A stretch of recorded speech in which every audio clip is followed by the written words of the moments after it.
Hello friends, आपका स्वागत है मेरे यूट्यूब चैनल स्टडी विद रूप पर। मैं रूप सिंह आप लोगों का स्वागत करता हूं मेरे यूट्यूब चैनल पर। दोस्तों, आज मैं आपके लिए लेकर आया हूं प्राचीन भारत के इतिहास से संबंधित टॉपिक उत्तर वैदिक सभ्यता।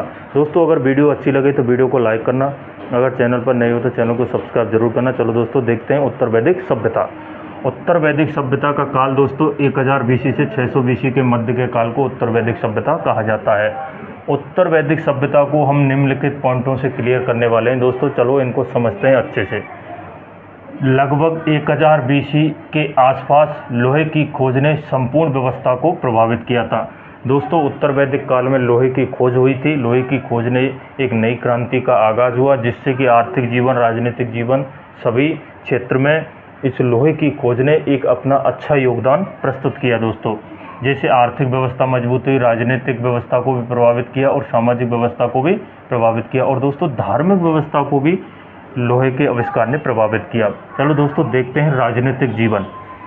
लोग पूर्व वैदिक सभ्यताई कबीलों में रहा करते थे। कबीलों में रहने से वो, जैसे उत्तर वैदिक सभ्यता में लोग आए तो जन में कबीले का आकार होकर के जन में बदल गया था, जैसे भरतजन और पुरुजन आदि। राजा का महत्व एवं शक्ति में वृद्धि हो चुकी थी दोस्तों। राजा के महत्व और शक्ति में वृद्धि हो चुकी थी और पद वंशानुक्रम हो गया था कि राजा का पुत्र राजा ही होगा। ठीक है दोस्तों, राजा के अधिकार बढ़ने से सभा एवं समिति का महत्व कम हो गया था।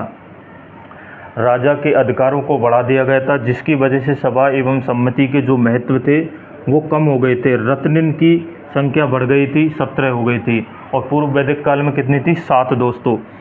कर व्यवस्था का विस्तार हुआ। अब स्वेच्छा से कर की जगह नियमित कर दिया जाने लगा। सेना एवं न्याय अभी पूर्णतः स्थायी नहीं था।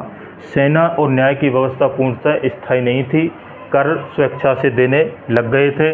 सामाजिक जीवन क्या था दोस्तों कि परिवार हुआ करते थे, परिवार से बड़ा ग्राम हुआ, ग्राम से बड़ा विश्व, विश्व से बड़ा जन्म, ये इनका सामाजिक जीवन था दोस्तों। अब वर्ण व्यवस्था जन्म पर आधारित हो गई थी दोस्तों।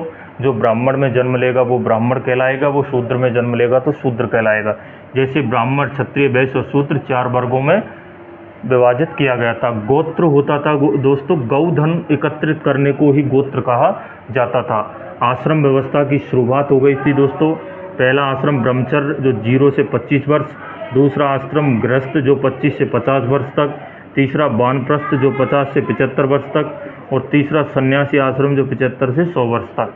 गृहस्थ आश्रम को श्रेष्ठ बताया गया दोस्तों। गृहस्थ आश्रम को श्रेष्ठ आश्रम बताया गया है।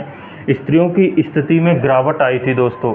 ठीक है दोस्तों, सम्मति और विदत्त में भागीदारी नहीं लेती थी स्त्री, लेकिन पूर्व उत्तर वैदिक सभ्यता में विदत्त और सम्मति में स्त्रियां भाग लिया करती थी। पर्दा प्रथा का प्रचलन हो चुका था दोस्तों। मैत्री और गार्गी और कात्यायनी इस युग की विदुषी महिलाएं थीं, तथा यहाँ पर अनुलोम और प्रतिलोम दोनों विवाह प्रचलित थे दोस्तों।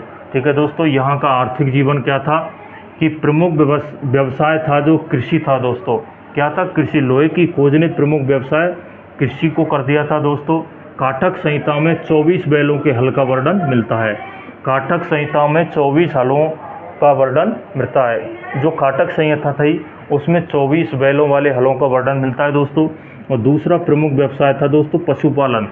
पशुपालन यहाँ का दूसरा प्रमुख व्यवसाय था दोस्तों। अधिशेष भाग से उद्योग एवं व्यापार का विकास हुआ था। किसका? उद्योग एवं व्यापार का विकास हुआ था। जो अधिशेष कृषि बचती थी उससे उद्योग और व्यापार का विकास होने लगा था। यहाँ पर विदेशी व्यापार के प्रमाण मिलते हैं, लेकिन सिक्कों का प्रचलन नहीं था दोस्तों। इस काल में आर्थिक प्रगति एवं नगरीकरण प्रारंभ हो गया था। इस काल में जो आर्थिक प्रगति थी वो बढ़ चुकी थी और लोग नगरों में जाने लग गए थे। प्राचीन नाम और आधुनिक नाम। वितस्ता को झेलम, परशुनी नदी को रावी नदी, शतुद्री को सतलज, अस्किनी को चिनाब, सदावीरा को गंडक, और कुंभा को काबुल, और विपाशा को ब्यास, और सरस्वती नदी को घग्गर नदी कहा जाता है दोस्तों। अब देखते हैं दोस्तों धार्मिक जीवन कि उत्तर वैदिक सभ्यता के लोगों का धार्मिक जीवन कैसा था। ये लोग कर्मकांडों में विश्वास करते थे। कर्मकांडों की संख्या बढ़ चुकी थी, महत्व बढ़ गया था। ब्राह्मण और क्षत्रिय में आपस में संघर्ष प्रारंभ हो चुका था दोस्तों। ब्राह्मण और क्षत्रिय आपस में लोग संघर्ष करने लग गए थे। प्रमुख देवता प्रजापति देवता थे, जो सृजन के देवता माने जाते थे दोस्तों। किसके? सृजन के देवता। विष्णु को पोषक और एवं रक्षक के देवता के रूप में जाना जाता था। रुद्र को पशुओं के देवता के रूप में जाना जाता था। वरुण को जल देवता के रूप में जाना जाता था। और पूषक थे, उनको शूद्रों के देवता के रूप में जाना जाता था।